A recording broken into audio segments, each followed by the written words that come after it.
Alors pour notre travail de session, on a décidé de travailler avec Mocha, qui est un berger australien de 3 ans et demi, dont nous allons expliquer le trouble comportemental dans les prochains extraits et comment on va remédier à la situation avec une technique de modification. Dans ce premier extrait, on voit Mocha qui est situé sur l'îlot de la cuisine avec sa propriétaire qui fait à manger. On peut l'apercevoir regarder autour de lui, sentir le plancher, faire des pleurnichements dans l'espoir de pouvoir recueillir de la nourriture.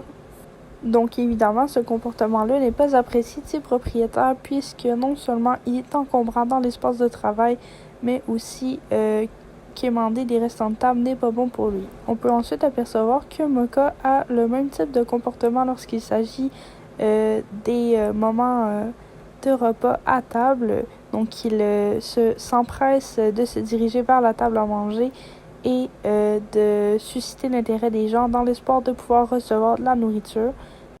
Dans le prochain extrait, on veut justement illustrer la modification comportementale par l'utilisation du conditionnement opérant. Donc, on va apprendre les commandements de recul et assis à Mocha dans le but de les utiliser plus tard dans sa situation. Recule, recule, recule, assis. Suite à l'apprentissage de ce commandement, on a donc décidé de l'essayer dans la situation où Mocha était venu sur le côté de la table et de lui répéter justement les commandes de recul et assis. Recule, recule. Bon chien, reste. Une fois qu'on a réalisé que Mocha était devenu habile avec le commandement, on a décidé d'employer le renforcement positif pour l'inciter à continuer de garder ce comportement.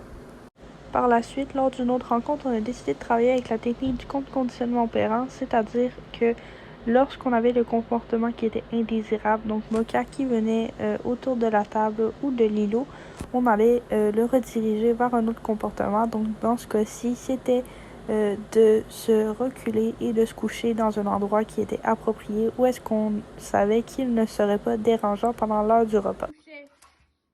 Reste là.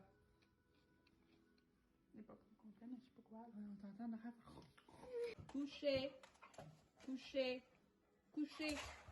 Reste là. L'outil principal qu'on aura utilisé lors de notre modification comportementale est l'usage de friandises en guise de récompense. Donc dans le cas de Mocha, pour une meilleure efficacité, on est allé avec l'usage de friandises de poulet séché, de bœuf et le reste étant un mélange d'autres friandises canines.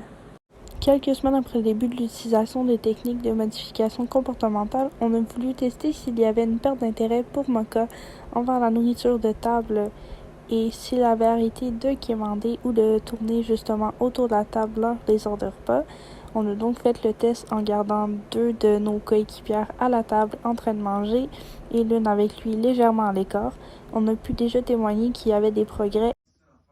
Par la suite, on a continué d'employer ces techniques de modification comportementale sur un long laps de temps afin de voir l'évolution de Mocha et on a pu constater justement qu'en continuant de le récompenser avec les friandises mais en diminuant la fréquence, qu'il y avait une évolution, même voire une perte d'intérêt de Mocha envers la nourriture de table et sa présence justement près de la table lors des heures de repas.